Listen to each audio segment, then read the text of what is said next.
So much better, so much more fun than it used to be.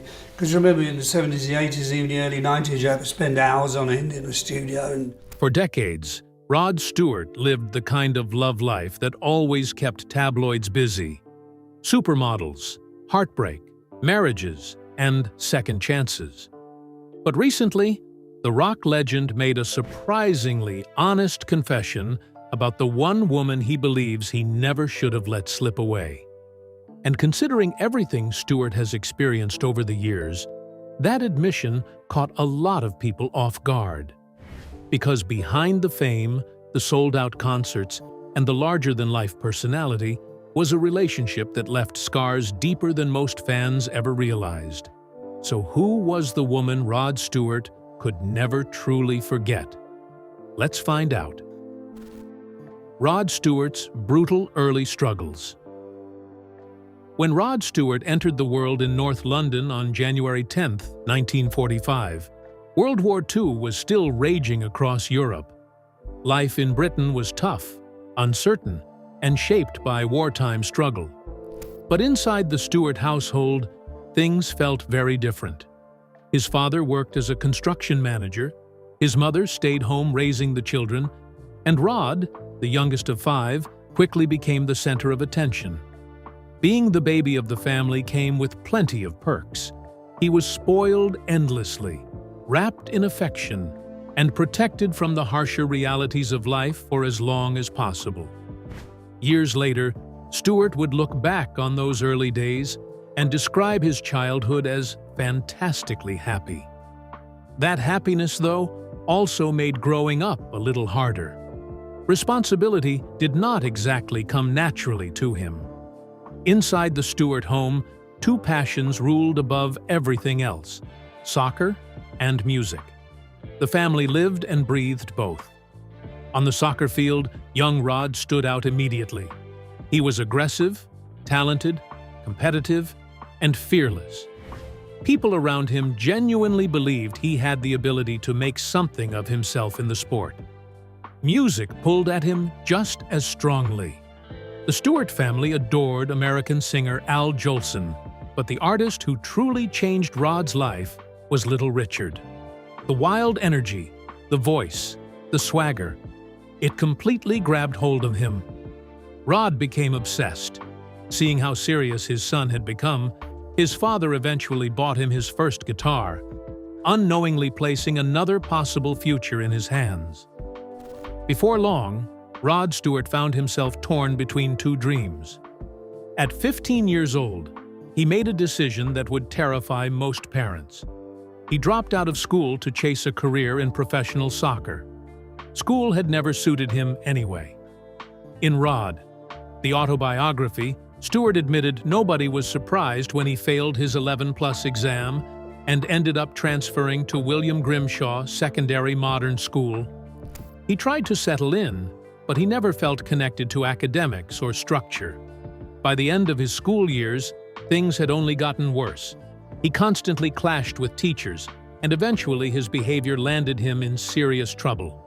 Stewart was even caned before finally leaving school behind for good. He walked away with no qualifications, no clear plan, and plenty of uncertainty. Still, he believed soccer might save him. Stewart earned a tryout with Brentford FC, a 3rd division club at the time. For years, rumors floated around claiming the club wanted to sign him. But Stewart later admitted the truth was much harsher. After the tryout, they never even bothered calling him back. That rejection could have crushed him. Instead, it pushed him toward music. Oddly enough, Stewart was not completely devastated about losing his shot at soccer. Part of the reason came down to something surprisingly simple. He loved partying. In his mind, a musician's lifestyle sounded far more forgiving than an athlete's. Singing seemed like the one career where drinking heavily would not automatically destroy his future. So he pivoted completely. The problem was that dreams of rock stardom did not pay bills. To help support the family, Stewart started working at his father's newspaper stand. By then, his father had left construction behind and purchased the shop where the family also lived upstairs. Rod handled newspaper deliveries, spending his mornings hauling papers around London while still clinging to fantasies of becoming a singer someday. Music remained the goal, but reality kept dragging him into ordinary jobs. After leaving the newspaper stand, Stewart took a screen printing job at a wallpaper company through his father's connections. For a while, things actually seemed promising. The pay was decent, especially for someone his age, and Stewart even contributed money toward household expenses. Then disaster struck in the most ironic way possible. He discovered he was colorblind. For someone working in wallpaper printing, that was a catastrophe. The job quickly fell apart, forcing Stewart back into the cycle of temporary work and uncertainty. He bounced from one strange job to another. He worked with picture frames, spent time training as an electrician, and even picked up occasional work at Highgate Cemetery. The cemetery job seemed unusual enough, but somehow his next position became even darker.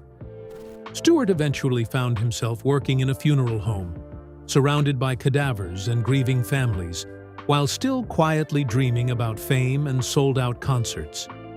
Even through all of it, he refused to let go of music. At just 16 years old, he joined a band called the Raiders, and suddenly it felt like his life might finally be moving in the right direction. The group landed an audition with legendary producer Joe Meek, one of the biggest names in British music at the time.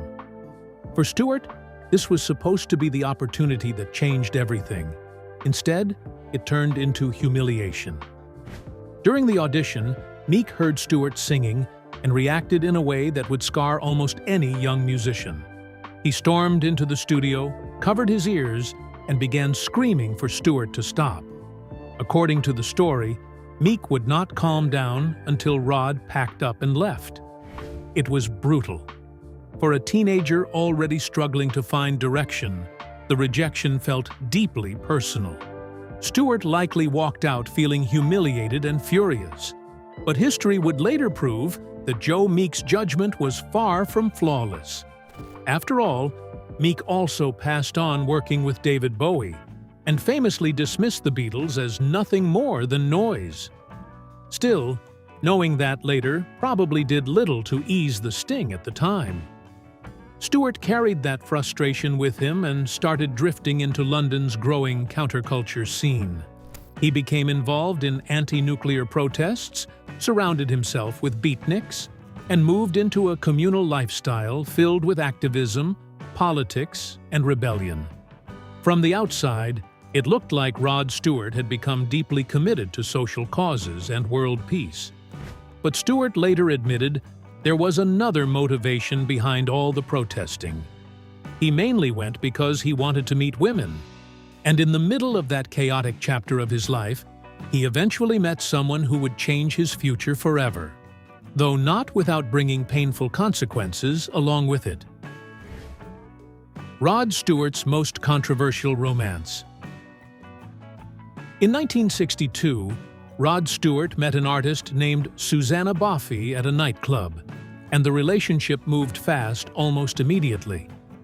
They were young, reckless, and caught up in the excitement of London's growing music and nightlife scene.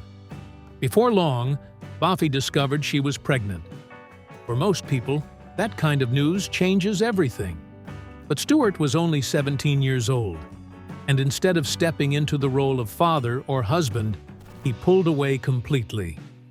Backed by his family, he decided he wanted no part of settling down. While Boffey prepared to face motherhood alone, Stewart simply walked away. Years later, the painful reality of what happened during that chapter of Boffey's life became public knowledge. In 2013, Stewart released a song called Brighton Beach, describing it as a tribute to a real woman from his past. It did not take long for people to realize the song was about Boffey, the mother of his first child. But when she finally heard it, she was furious. The song painted their relationship in a soft, romantic light, and even suggested her father played a role in tearing them apart. Buffy remembered things very differently. According to her, Stewart abandoned her the moment he learned she was carrying his child. For Stewart, Brighton Beach may have represented youthful romance and nostalgia. For Buffy, it was the exact place where her boyfriend severed ties and left her to face an impossible situation on her own. Things quickly spiraled after that. Once her landlord learned she was unmarried and pregnant, she was evicted. Suddenly homeless and vulnerable, Buffy ended up in a home for unwed teenage mothers, where young women were expected to perform hard labor in exchange for shelter. Even through all that heartbreak, part of her still believed Stewart might come back. Then came November 1963. Buffy gave birth alone at Whittington Hospital in London. Stewart eventually showed up after the birth, but not because he was suddenly ready to embrace fatherhood. Instead, he made a shocking proposal. He asked if she would give the baby up for adoption so the two of them could continue dating. Buffy did eventually place the child for adoption, but it had nothing to do with saving the relationship. By then, the damage was already done. While that painful chapter unfolded behind him, Stewart threw himself deeper into music. He became immersed in the folk scene, busking on London streets and chasing any opportunity he could find. Eventually, he teamed up with folk singer Whiz Jones, and together they traveled through places like Paris and Barcelona, living the kind of wandering, unstable lifestyle common among struggling musicians at the time. Barcelona, however, brought trouble. Stewart and the other musicians were practically surviving day to day, sleeping rough and living under bridges whenever necessary.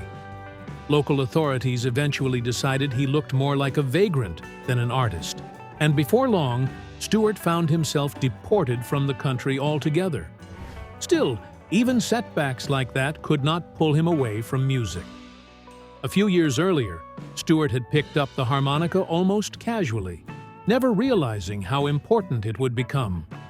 That skill helped him land a spot in a band called The Dimensions, where he contributed both harmonica and vocals.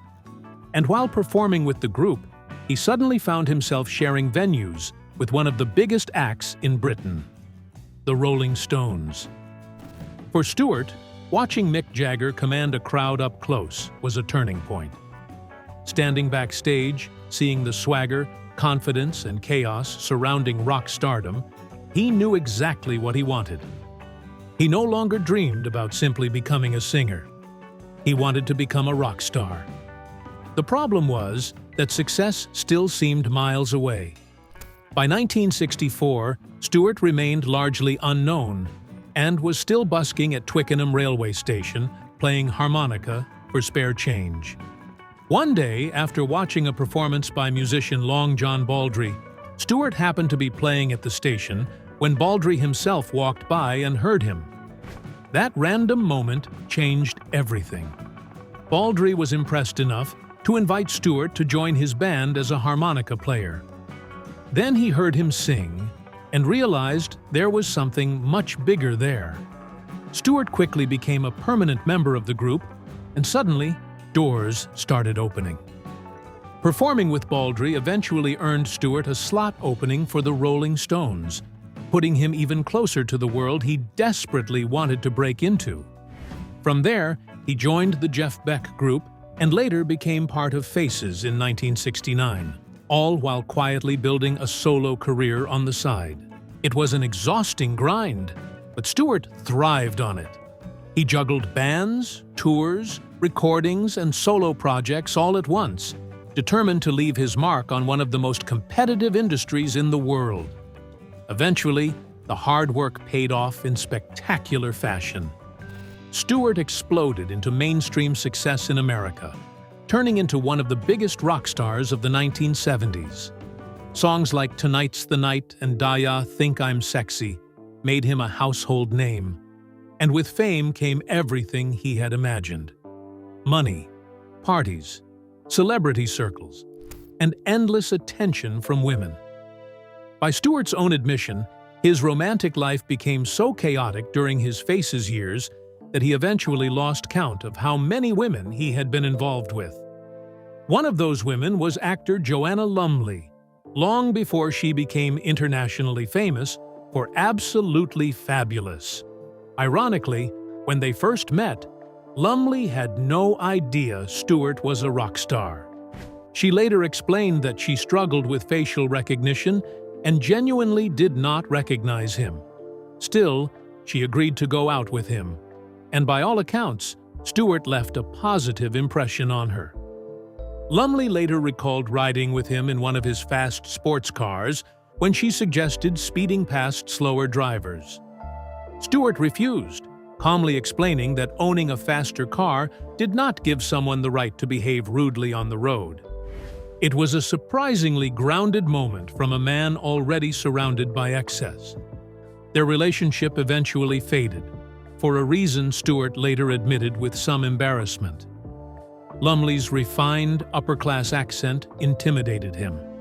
Compared to his rough North London roots, he felt out of place around her. Before long, Stewart found himself single again, while trouble also began brewing inside Faces. By the mid-1970s, the band was clearly falling apart, and when the group officially split in 1975, Stewart fully committed himself to a solo career. The timing could not have been better. His ballad Sailing became a massive success across the United Kingdom and the Netherlands. Even though the song failed to make much impact in America, Stewart was already becoming one of Britain's biggest stars. He moved comfortably through elite celebrity circles, partying alongside actors, musicians, and socialites. One of those celebrities was actor and author Joan Collins, who decided Stewart should meet her friend Britt Ekland, the stunning Swedish actress famous for appearing as a Bond girl in The Man with the Golden Gun. The attraction between Stewart and Ekland was immediate. Before long, they were living together, and Ekland quickly became one of the biggest inspirations behind Stewart's music. While searching for ideas for a new song, Stewart found himself drawing heavily from their passionate relationship. The result became one of the biggest hits of his career, Tonight's the Night. The song was seductive, provocative, and packed with innuendo. It also finally gave Stewart the breakthrough he had been chasing in America. Tonight's the Night shot to #1 in both the United States and Canada, transforming him from a successful British rocker into a full-blown international superstar. But even as his career soared, his personal life remained chaotic. During their relationship, Ekland introduced Stewart to her friend, actress Susan George. Before long, Stewart began having an affair with her, effectively destroying his relationship with Ekland. Stewart later offered a very different explanation for the breakup, claiming things soured after Ekland once tried putting makeup on him, something he felt clashed with his macho image. But for many people, the affair seemed like the far more believable reason. Not long after the split, Stewart moved into another high-profile relationship, this time with blonde model Alana Collins, who had previously been married to actor George Hamilton. Unlike many of Stewart's earlier romances, this one became serious enough to lead to marriage. Ironically, even at 34 years old, Stewart's father believed his son was still too immature to settle down. Years later, Stewart admitted his father may have been right. Part of him felt he had rushed into marriage before fully getting the wild lifestyle out of his system. Still, the wedding went ahead, and the couple soon welcomed 2 children, daughter Kimberly Stewart and son Sean Stewart. For a moment, it looked like Rod Stewart might finally be settling into family life. But the stability did not last very long. Before long, Stewart began another relationship, this time with model Kelly Emberg. Behind Rod Stewart's wild reputation Rod Stewart's relationship with Sports Illustrated model Kelly Emberg ended up becoming the final blow to his marriage with Alana Collins. The divorce hit Collins hard. Years later, she admitted the breakup completely shattered her emotionally, and the fact that Emberg was 15 years younger only made the pain worse. Stewart himself later confessed that ending relationships was never something he handled well. In his own words, he had been a coward when it came to breaking up with women. Still, even after the collapse of another marriage, Stewart did not exactly slow down. By that stage in his life, a clear pattern had emerged. Stewart undeniably had a type: tall, glamorous blonde models. But while he seemed endlessly fascinated by romance and attraction, fatherhood often appeared to complicate things for him. His relationship with Kelly Emberg followed a familiar path. Once Emberg became pregnant, the relationship gradually lost its spark, and Stewart's attention started drifting elsewhere. Instead of settling into domestic life, he threw himself even deeper into the wild celebrity lifestyle he had spent years building. During that era, Stewart openly bragged about the sheer number of women he was sleeping with. He owned a bright yellow Lamborghini and frequently drove from his home in Windsor into London, a trip that took around 45 minutes, simply to spend nights at his favorite nightclub, Tramp. One particular story perfectly captured the lifestyle he was living at the time. After meeting a woman at the club one night, Stewart drove her all the way back to Windsor, spent the night with her, then drove her straight back to London afterward without even stopping for breakfast. But the night did not end there. After dropping her off, he returned to the club, found another woman, and drove all the way back to Windsor again for round two. Stewart later joked that he waited until the following morning before sleeping with the second woman, apparently believing that detail somehow made the story more respectable. As outrageous as his lifestyle became, Stewart somehow managed to avoid the self-destruction that consumed many rock stars of his generation. He often credited two things for keeping him grounded enough to survive: soccer and women. According to Stewart, those passions stopped him from falling too deeply into hard drugs or extreme alcoholism.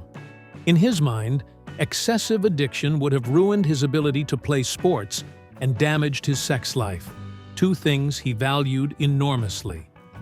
At least on some level, Stewart understood why so many women were drawn to him. He admitted that fame played a massive role. Being a wealthy, internationally famous rock star naturally opened doors that most men would never experience. But he also acknowledged a darker truth beneath all the attention. He had not always treated women particularly well. Stewart often defended himself by arguing that most men would behave similarly if they lived under constant celebrity temptation. In his view, fame simply amplified behavior that already existed. Then came another woman who fit his now famous pattern perfectly. In the late 1980s, Stewart met New Zealand model Rachel Hunter at a nightclub in Los Angeles. She was tall, blonde, stunningly beautiful, and more than 2 decades younger than him. Hunter was only 21 years old at the time. There was one complication, though. She was already in a relationship with musician Kip Winger, bassist for Alice Cooper's band. But once Hunter got to know Stewart, things moved incredibly quickly. She soon left Winger, and just 3 months after meeting, she and Stewart were married. For Stewart, the relationship felt different from many of the others that had come before. He became convinced Hunter was the woman he would finally settle down with. The couple quickly started a family, welcoming daughter Renee in 1992 and son Liam in 1994. And unlike many assumptions people later made, it was not Stewart who destroyed the marriage through infidelity. In fact, Stewart has often insisted Rachel Hunter was the one woman he never cheated on. Instead, it was Hunter who eventually walked away from the relationship in 1999. According to Stewart, she grew tired of the celebrity lifestyle and no longer wanted to live inside the chaos that came with being married to one of the world's most famous rock stars. She wanted a quieter, more normal life. Her decision devastated him. For all of Stewart's stories about casual relationships and endless partying, the breakup with Hunter genuinely seemed to wound him deeply. But eventually, as he always had, he moved forward. In 1999, while preparing for a tour, Stewart's team hired a photographer named Penny Lancaster. She was not only a photographer, but also a successful model, towering over Stewart with her striking height and presence. The chemistry between them appeared almost immediately. Oddly enough, Stewart's own bandmates tried to stop the romance from happening at first. One of his bass players realized Stewart was emotionally rebounding from the collapse of his marriage with Hunter and feared he would simply fall back into old habits. After getting Lancaster's phone number, the bassist reportedly kept it hidden from Stewart for 6 months, convinced that the singer was in no state to begin another serious relationship. Looking back, Stewart later admitted his bandmate had probably been right. Still, once Stewart finally connected with Lancaster, he became completely captivated by her. Trying to impress her, he once took her shopping at a Dolce & Gabbana store and encouraged her to buy an entirely new wardrobe. By the time they left, Stewart had spent roughly $12,000 in a single trip.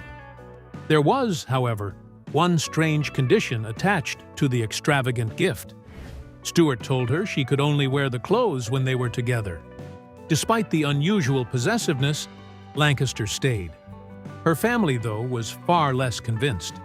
By then, Stewart's reputation as a notorious womanizer was impossible to ignore.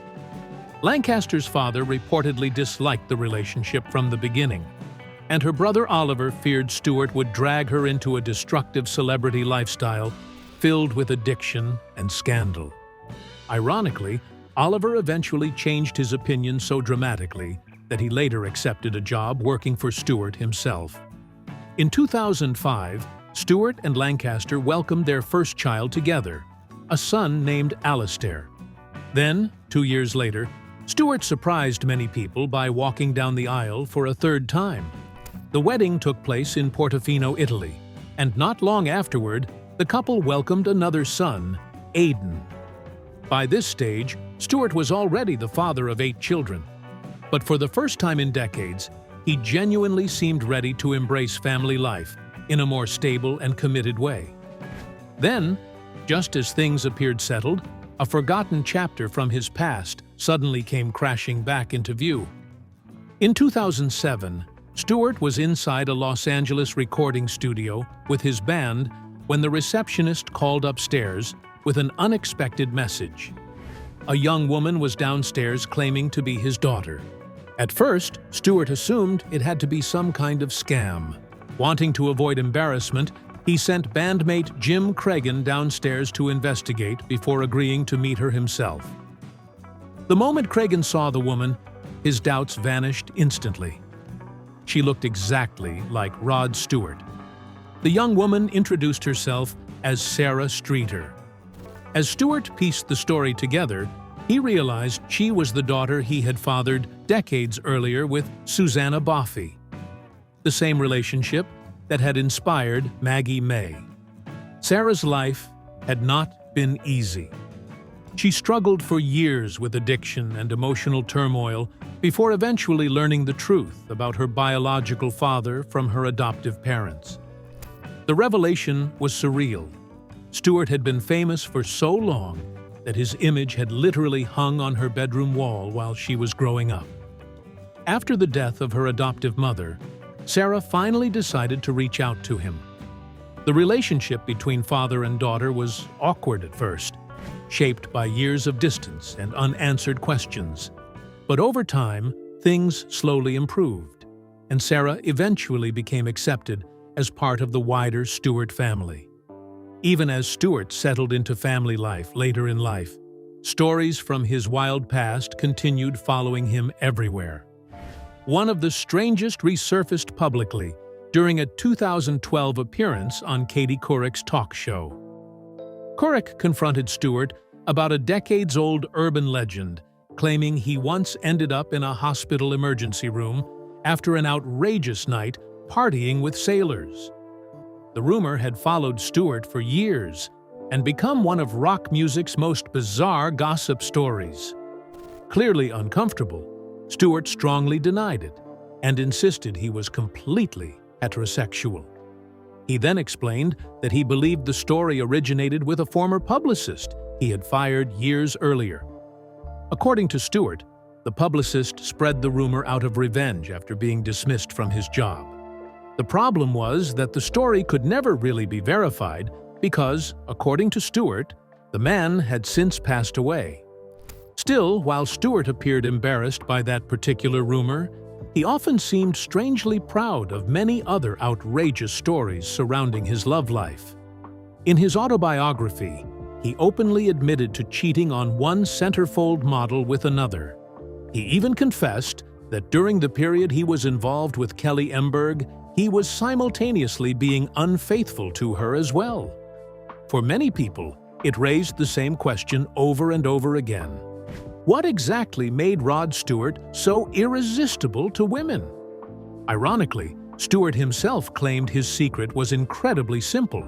For decades, he relied on the exact same pickup line whenever approaching women. Somehow, despite sounding ridiculous on paper, it apparently worked for him over and over again. Of course, it probably helped that the man delivering the line happened to be a millionaire rock icon with one of the most recognizable voices in music history. After 3 marriages, 8 children, countless relationships, and decades spent living one of rock music's wildest lifestyles, Stewart eventually reflected on what he had learned about love and marriage.